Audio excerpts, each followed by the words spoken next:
I'm sorry? Yes, it was here for the mental health event that they did right before this. Okay. Speaking of microphones, they were all in here doing something right before this class, so.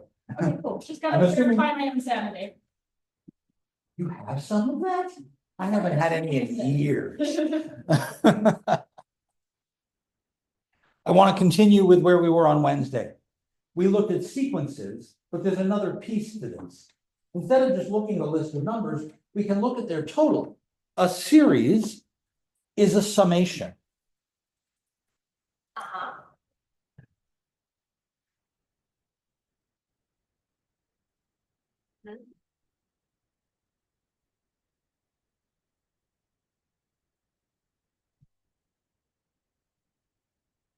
Capital Greek letter sigma means to add up. So I'm going to add up a bunch of terms. The terms are terms from a sequence. So I need some index. I need a variable for my loop. I can use any counter you want.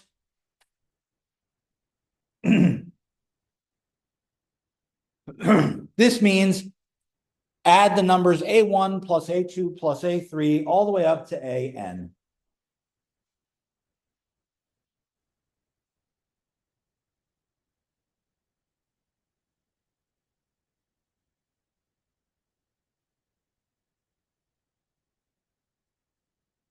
So I've got a sequence in hiding inside a series.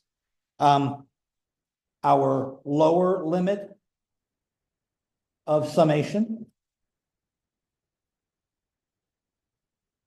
That's our starting index. Our upper limit. Our index variable.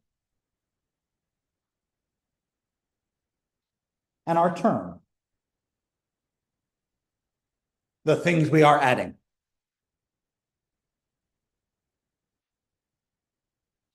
Now, the term should ideally be a closed form in terms of the index. So AI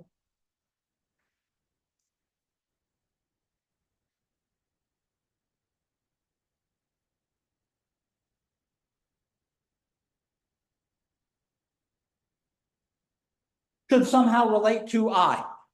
Doesn't have to be I, it can be any letter, but it should be in the term itself so I can actually compute each closed version. I don't want something in a series that's recursive. That's really going to be unpleasant. So it could be that my term is a constant.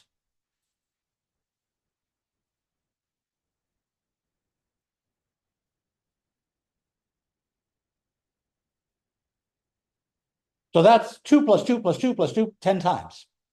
That's easy.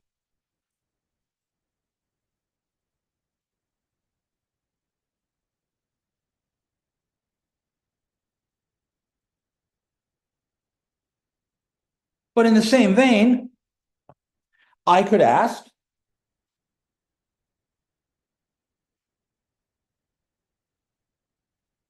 there, add up the first 10 squares.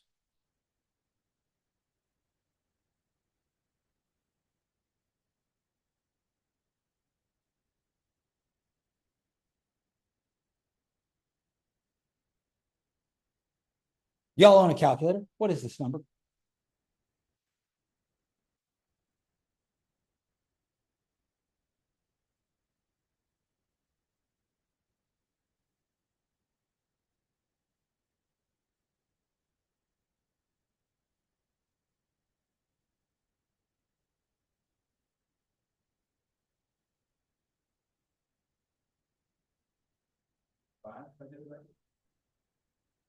Anybody else get the same number?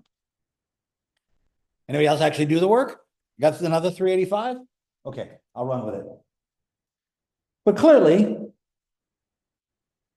this is not a trivial piece of arithmetic to do in my head.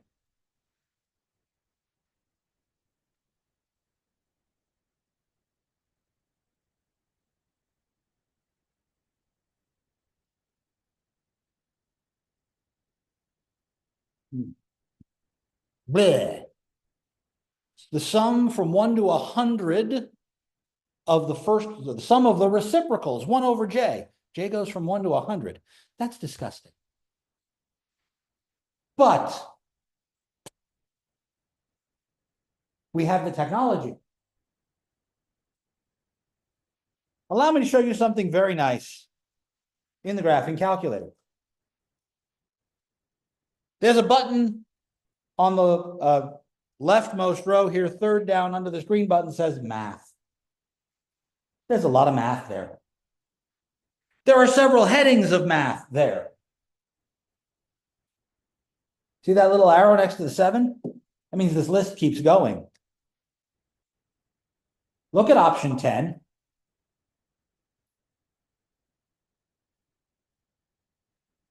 Now, the next screen depends on your software version. So it depends on how updated your calculator is. If you've bought your calculator in the last 5 years, when you hit this button, you should get something that looks exactly like the sigma we were just dealing with. If you see instead the word sum, come talk to me, because the format is slightly different. But you'll notice there are 4 boxes there. And those 4 boxes get filled in exactly the way they appear here.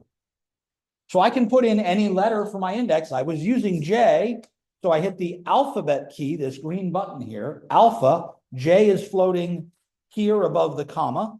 So I'll hit that and it puts a J there. I said J equals, it jumped to the next box, 1, hit enter again, go to. It doesn't jump to the next box, I have to move to the next box. I gotta use the arrow keys here to move from box to box.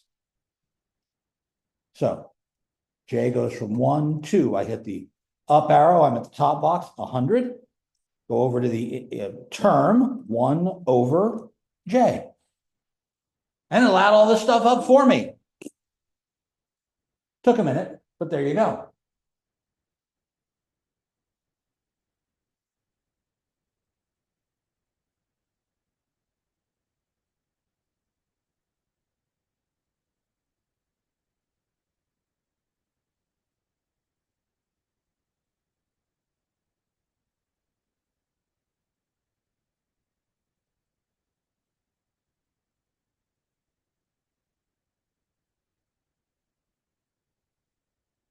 Now, if I were being really a pain in the ass, I would actually say I would much rather have that number as a fraction than as a decimal, but I'm sick. And in a lot of cases where you think there should be a nice common denominator and a nice, easy to look at fraction out of this, you can actually ask the calculator to convert something to a fraction. Again, if I hit that math button, the very first thing there is a little arrow and the command FRAC. If there's a nice fractional representation of something, it'll turn it into fraction. On the other hand, after I do this, I then say, okay, give me the fraction. And it says no. Because the denominator, if I were to write this fraction in lowest terms, is, I think, longer than 12 digits, and that's the maximum display limit. So it just says, nope, can't do it.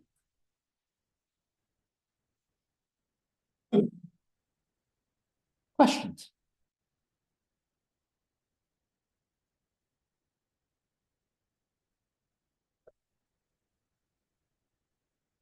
Something we do frequently is re-index a sum. This shows up a lot more in courses in numerical analysis and numerical methods, ways to do lots of things that don't have nice answers. We can approximate answers using series. I'm going to change this set of limits.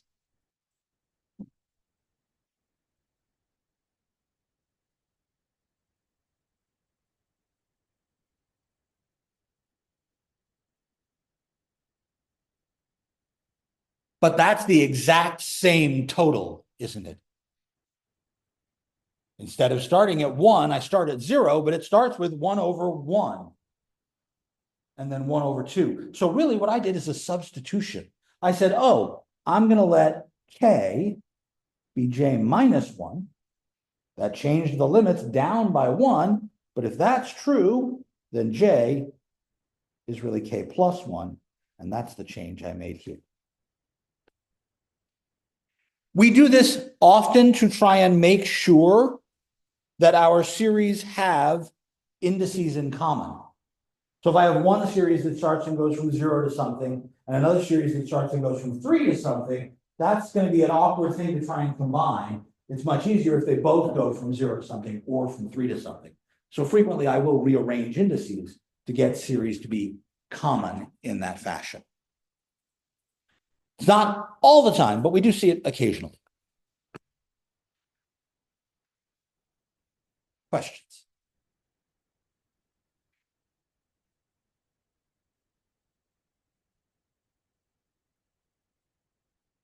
Some series have easy to compute values, and some series don't. There's no nice shortcut for me to get this total. I don't have an easy way to do that. Some series we will develop easy shortcuts for. I did tell you Wednesday when we were talking about sequences that these terms all went up by 1, 1 over 1, 1 over 2, 1 over 3. There's a name for that sequence. The same is true for this series. It's called the harmonic series. Why harmonic? I got to go all the way back to ancient Greece and the idea of music. Take a string, pull it, let it go, you hear a noise, right? Cut the string exactly in half, pluck it, what do you hear? But it's the same pitch, 1 octave up. Cut it in third, and the two pieces resonate with each other in a nice way, because the longer piece is double the size of the smaller piece. So those two sound nice together. A quarter, 1 to 3. These noises sound, they make harmony, a harmonic series. The entire origin of the noise we call good sounding musical notes is based on the mathematical ratios between the two sets of notes. The nicer the fraction is, the prettier it sounds. Phooey. We can actually lay most of the blame for this at the feet of one guy, Pythagoras. The Pythagorean school started the study of music in this fashion. So I had a harmonic sequence, I now have a harmonic series. I had an arithmetic sequence. Can I make an arithmetic series? Ew, that's not going to necessarily be pretty. I had a geometric series, a sequence. Can I make a geometric series? That one actually works out nicer.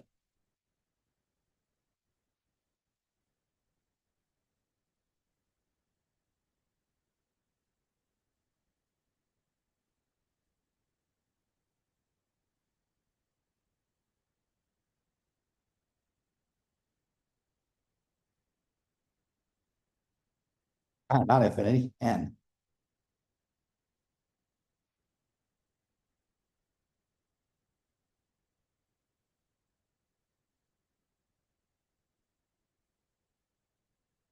Both of these series look like A plus AR plus AR squared plus ... plus AR to the capital N.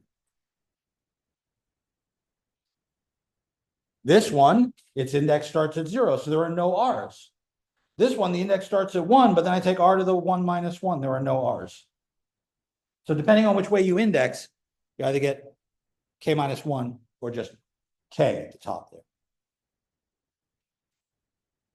I claim that I can come up with a total for this in a fairly nice way.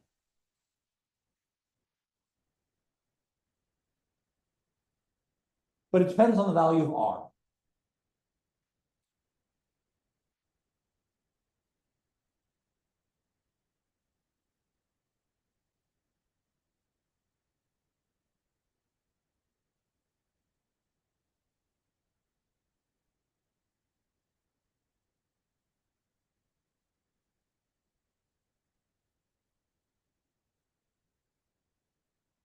If R is 1, what happens here?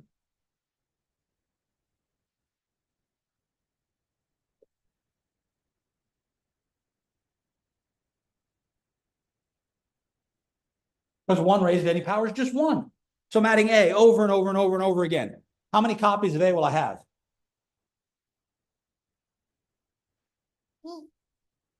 Indexing problem. I started at 0. I'll have n plus 1 copies.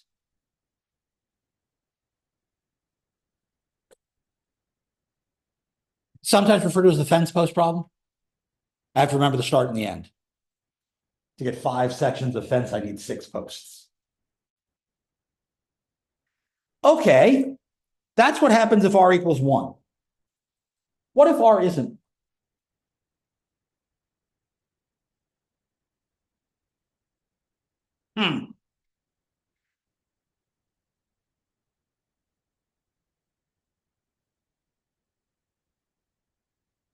Let me name this total. Call this total. Let's call that S for some. My goal is to figure out a formula for S, right?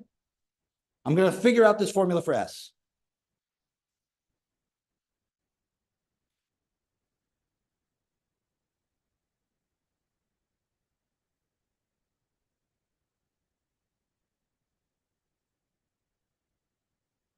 So that's S. What happens if you take that and you multiply by R?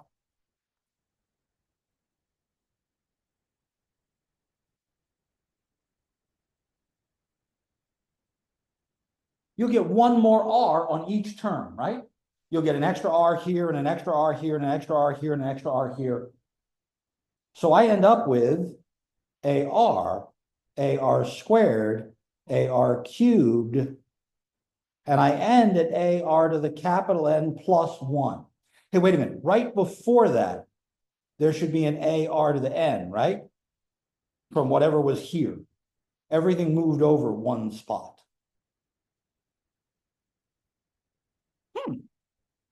All I did was multiply by R. I shifted everything 1 place. Ready for the sneaky part? Subtract. What happens if you subtract?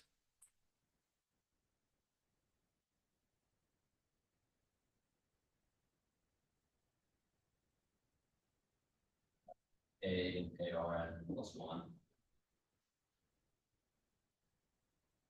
Except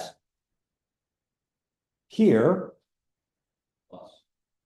I subtracted this line. So that one becomes a minus sign. And over here, what do I get?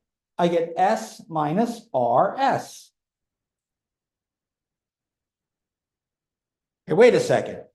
I'm just going to get rid of all of this empty space. S minus RS equals A minus AR to the capital N plus 1. Now, at this point in time, you're going, this is messy. I don't like it. My goal was to get S alone, right? Factor it out.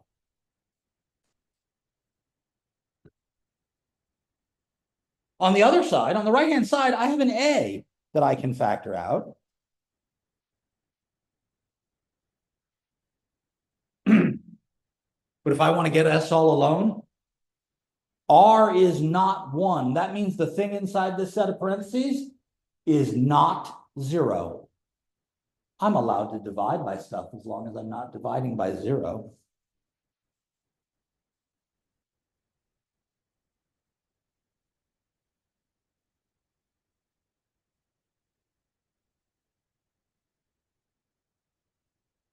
I found a formula for the total.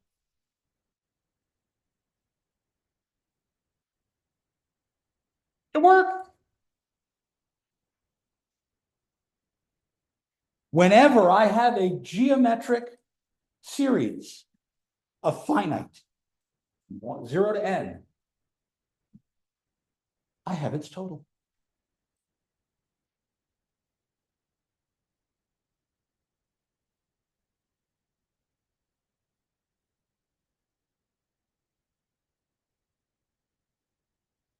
Now I'm already pulling at some big numbers, 2 to the 10th is not small. And if I wanted you to add these up, first of all, you'd have to calculate 2 to the first, 2 to the second, 2 to the third, all the way up to 2 to the 10th. And now I'm like, no, I don't have to do any of that. This is A, this is R to the N. I started at 0. I can use this formula. A, 1 minus R to the N plus 1 over 1 minus R. I only have to calculate 1 power of 2, not 10 of them. Please notice, both the top and the bottom of this fraction will be negative numbers. Negative over negative is positive, that makes sense. I'm adding a bunch of positive numbers, I get a positive answer. 2 raised to the 11th is 2048. So this is 7, 1 minus 2048 over negative 1. What's 2047 times 7?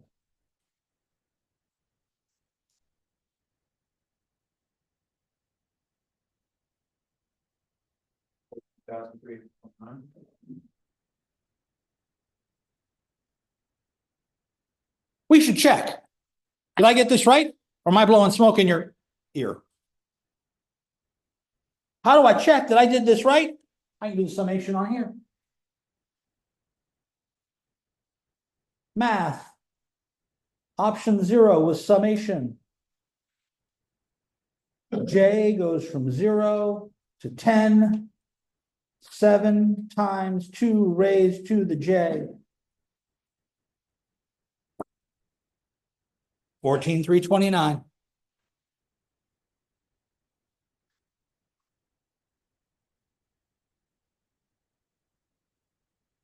This is particularly useful when my index is large. If I'm doing this to the 100th or the 1000th, now this number is going to overflow my calculator with 2 as my ratio, R. But if I was doing something where the ratio was small, this might work better.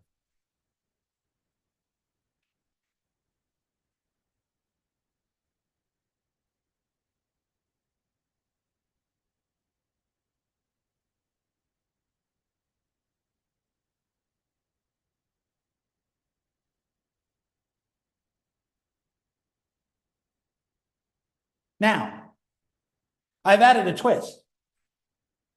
This one doesn't start at 0. It starts at 4. I have 2 choices here. But both of those choices are annoying in different ways. If I re-index so that J starts at 0, I'm not going to have A R to the N anymore. I'm going to A R to something different. And then my formula doesn't apply, because my formula only works for a sum that goes from 0 to N.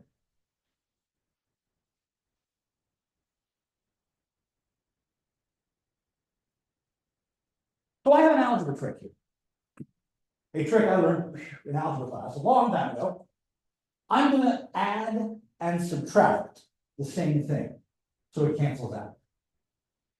What the hell would you add and subtract to make stuff cancel out here? Well, if I wanted to start at 0, I'd go from 0, 1, 2, 3, then 4 to 12, right? So if I add on a sum that goes from 0 to 3, and then subtract it, haven't I balanced myself out? So I can say what we're really going to do is we're going to go, oh, let's go from 0 to 3, and then from 4 to 12, and then we'll subtract off from 0 to 3 to balance everything back out. I added and subtracted the same thing. Of what possible utility is this? Other than me just jerking you around. Seth. Combine the first 2, so just 1. Aha. If I put these together, then I have the sum that goes from 0 to 12.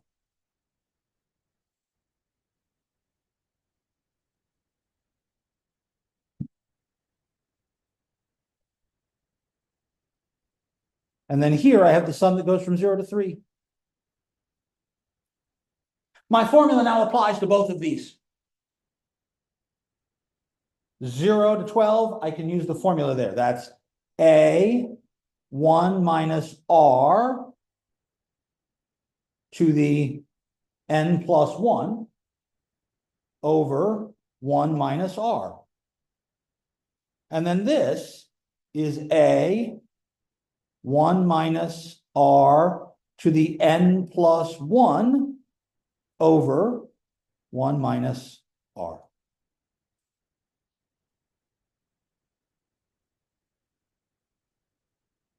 And now I can do both of those. Although 1/3 to the 13th power is disgusting, I can do it.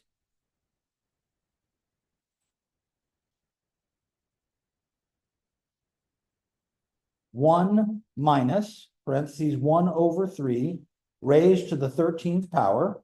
There's the top of my fraction. Oh, I got to multiply by 2.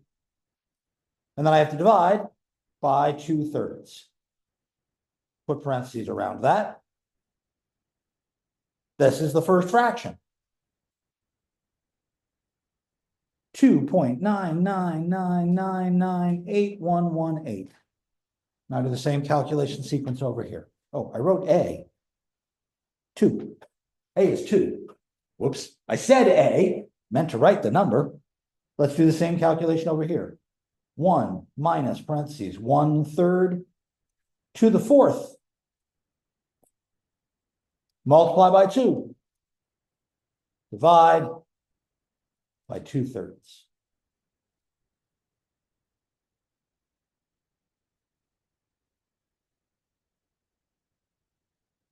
Nine, 6, 2, 9, 6, 2, 9, 6, 3. And now I can subtract.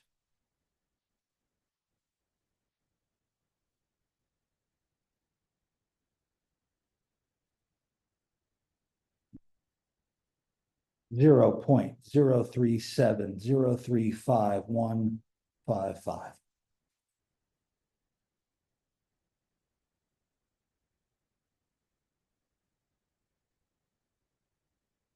So really the majority of the total that we got here is in these first few numbers. These numbers get really small really quickly because you're multiplying by 1/3 to a bigger and bigger and bigger power. You're shrinking your number a lot.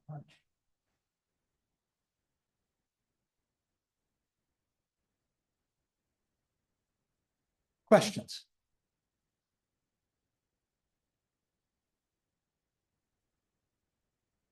The whole trick here is to try and turn what I've got into a formula I already know so I can make my life easier.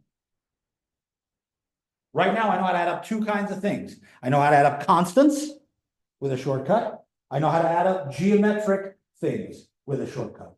Everything else I have to do the long way. Blech.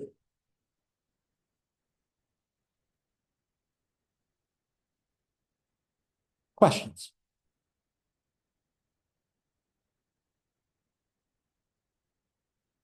I was gonna ask you what end, but is that the end to, To come up with my total. My whole goal here is to come up with, hey, what's this thing add up to? Now, that's at the moment. It is also reasonable to look at other kinds of sums. By the way, the formula for the geometric one is on page 174.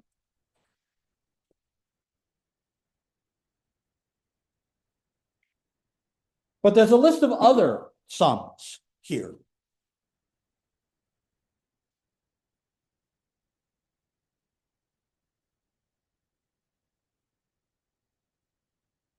Now, I would look at the first couple. This is page 176. The first one's my geometric one. But what's the second one? I'm just adding up the numbers, right? Wait a second. The sum k goes from 1 to n of k. Let me look at that one for a second.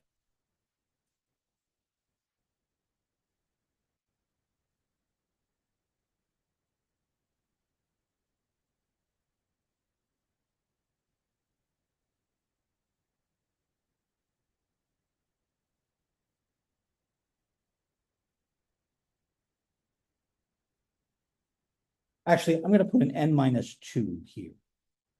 Right, because that would be the third one from the end. If I asked you to add the numbers from 1 to 100 with no technology, the only thing you're allowed to use is your pencil. Ready? Go. I'm done. Right. The following formula that is at the top of page 176 was supposedly derived by a young man by the name of Gauss in grade school. I'm going to add up these numbers. Remember, I said I wanted to add the numbers from 1 to 100. So let me get a clean sheet of paper so I can add all the numbers from 1 to 100.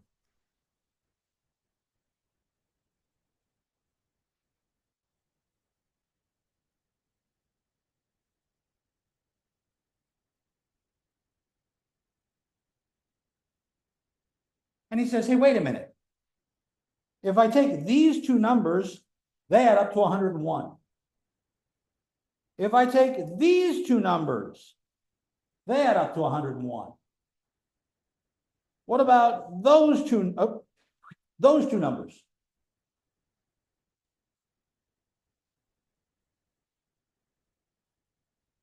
I get 101. How many times?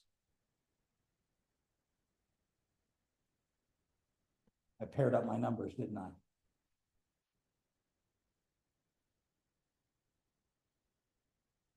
I'm done.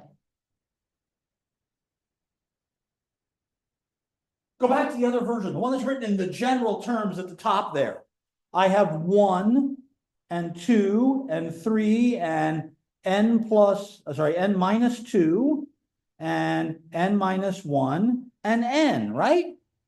So if I do the same pairing gag,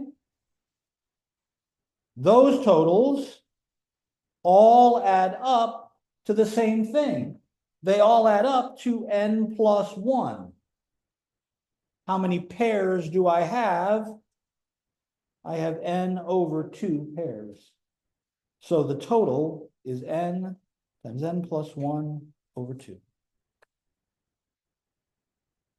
And that formula is what I see on page 176. The sum k equals 1 to n of k is n plus 1 over 2. Again, this is an apocryphal story because Gauss was a child of the 1700s, 1800s, and therefore his whole elementary school career would have been spent with a piece of chalk and a slate. The teacher says, I want you to add up the numbers from 1 to 100. I can go out and have a smoke. Nope. He goes, none. None. I expect this to take at least 5 minutes. I'll be back. But that same formula that I see adding up powers of k, first powers, there's another pattern here for doing squares. Didn't we do the 1 to 100 squared, 1 to 10 squared? 1 to 10 squared, right? Well, lo and behold, there's a formula for that too. There's a formula for adding up cubes. There's a formula for adding up fourth powers and fifth powers and sixth powers. I can generalize this as far as you want. These are the ones that get used a lot. You will see them in Calc 1, in Chapter 5. So that's another month or so. But underneath that are 2 more formulas. These 2. And these 2 are weird. Look at the indices. What's the upper limit on those sums? I don't know. I want to add up an infinite number of things.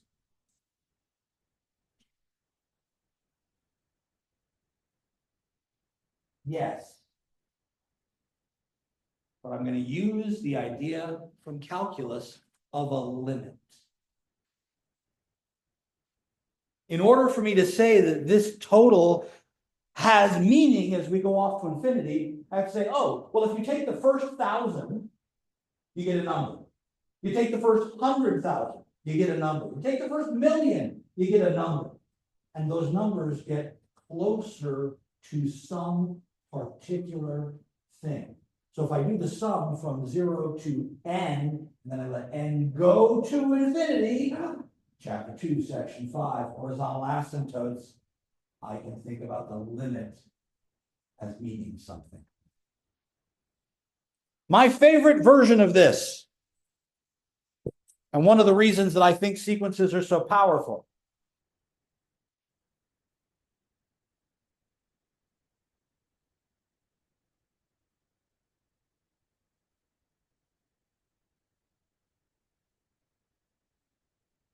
I'm going to add up an infinite collection, starting with 1/2,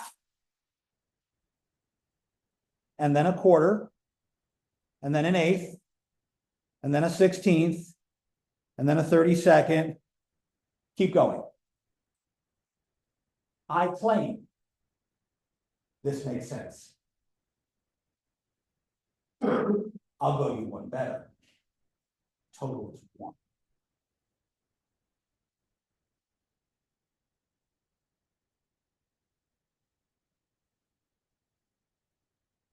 That's a hell of a claim. What do claims require? Proof. The following proof needs no words. I have a box. The box is 1 unit tall and 1 unit wide. What is its total area? I take half the box.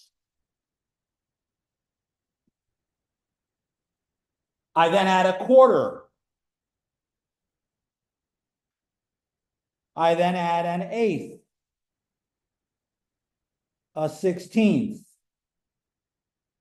a 32nd.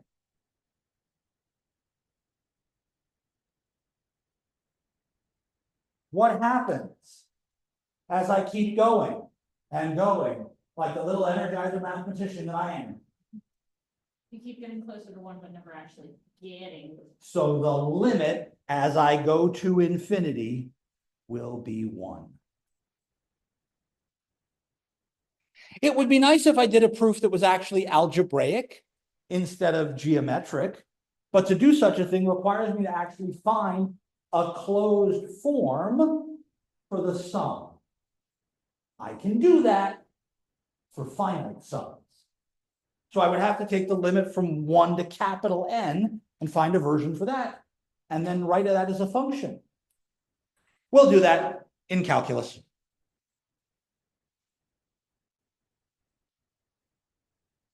Infinite sums, infinite series are one of the most powerful tools in calculus in general, and in arguments in analysis and mathematics. Sums that go to infinity are a commonly used tool. But most of the time, like 99.99% of the time, we're going to deal with finite. But don't forget those 2 formulas on page 176 in case you run into an infinite one that looks like one of those we can deal with.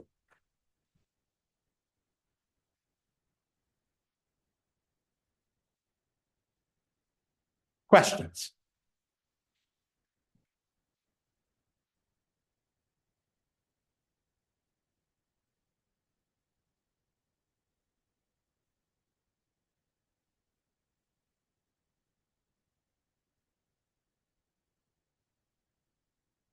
That's a loop. 4j equals 1 to 3 increment by 1s.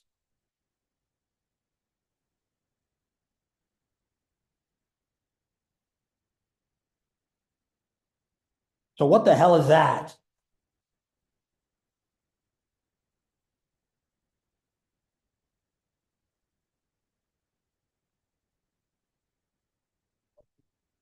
It's a nested loop.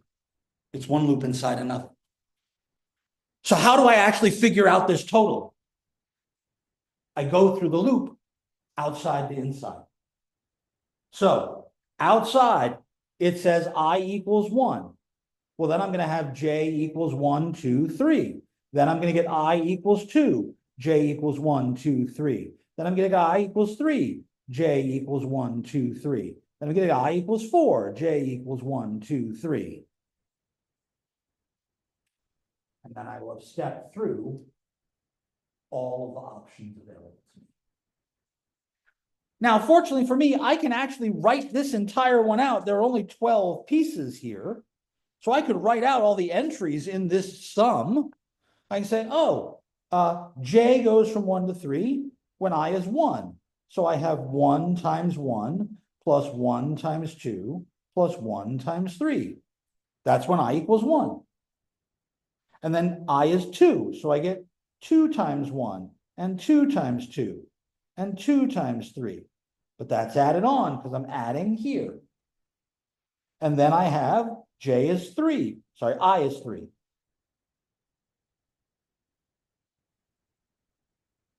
And then I have I is 4.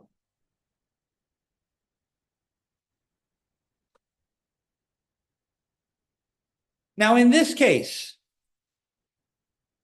I think that's the easiest way to do this. I think that's the way that makes the most sense to me. But it is possible to have the index of the outside loop be part of the inside loop. I'm going to change this problem.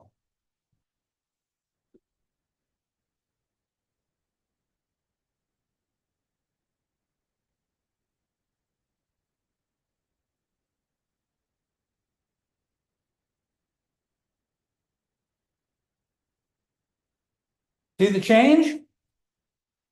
The change happens down here.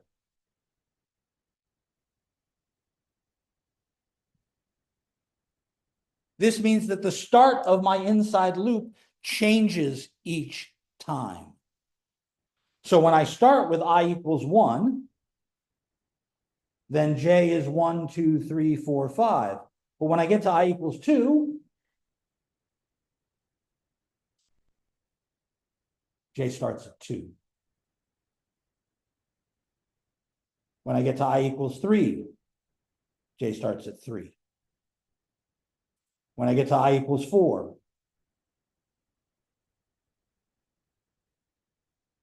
I can make it part of the bottom. I can make it part of the top. I can do all sorts of different behaviors connecting my two loops. But I have to work with the outside number being part of the inside.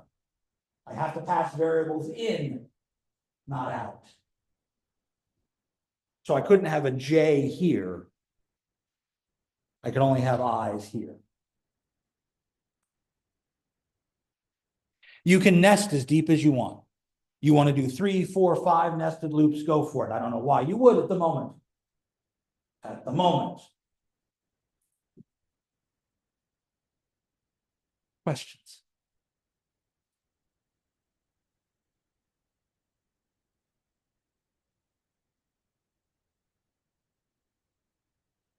This sigma means to add.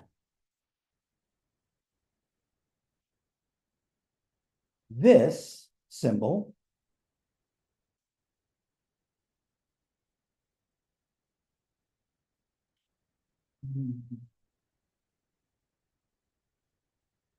doesn't mean add anymore. That's capital pi. Pi, P, product. This means multiply.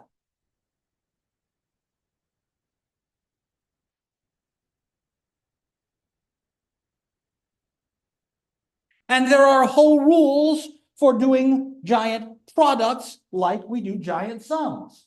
Am I going to do any of those here? Nope. Are we going to see them? Yeah. Two of the most famous problems in mathematics that are still currently unsolved relate large products to large sums.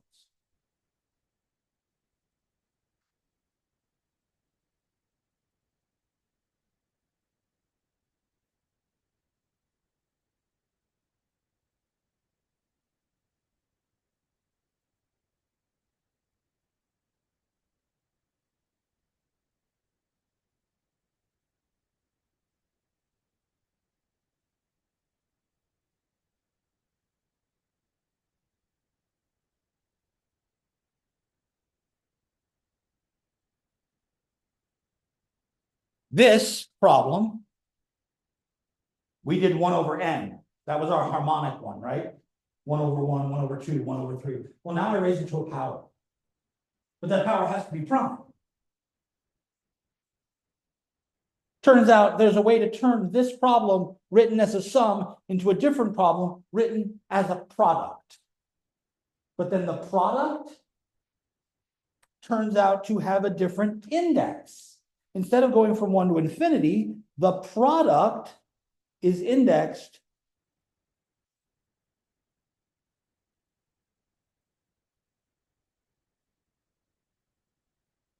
this way.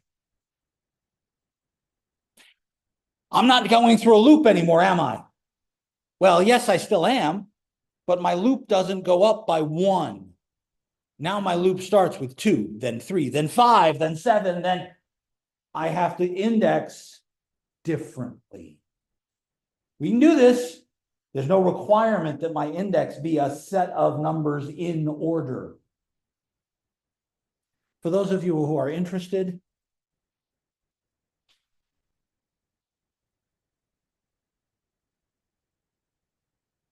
these are both related to something called the Riemann zeta function. We would like to know where this function is equal to 0. If you can figure out all the places where this function is equal to 0, you'll win $1 million. The Clay Math Institute has offered $1 million prize for figuring out where all the places the Riemann zeta function is 0. As a matter of fact, there are 6 other problems offered by the Clay Math Institute. They were called the Millennium Prize problems. They wrote the list of problems in the year 2000. 6 of them are still unsolved. 1 has been solved. The Clay Math Institute has a lovely website describing all 3 of the problems, all 6 of the remaining problems, and their prizes and the submission process and the whole 9 yards. You want to make $1 million? Go for it. 2 of them are foundational problems in computer science. However, that's as far as I want to go with sequences and series. I'm warning you now. Monday, we're going to do more about infinity. Monday is going to hurt. Bring aspirin, extra caffeinated beverages, bring your A game, people. Monday's going to be weird. Have a wonderful weekend. I will see you all on Monday. If you came in late and have homework assignments for me, please come get them. Give them to me.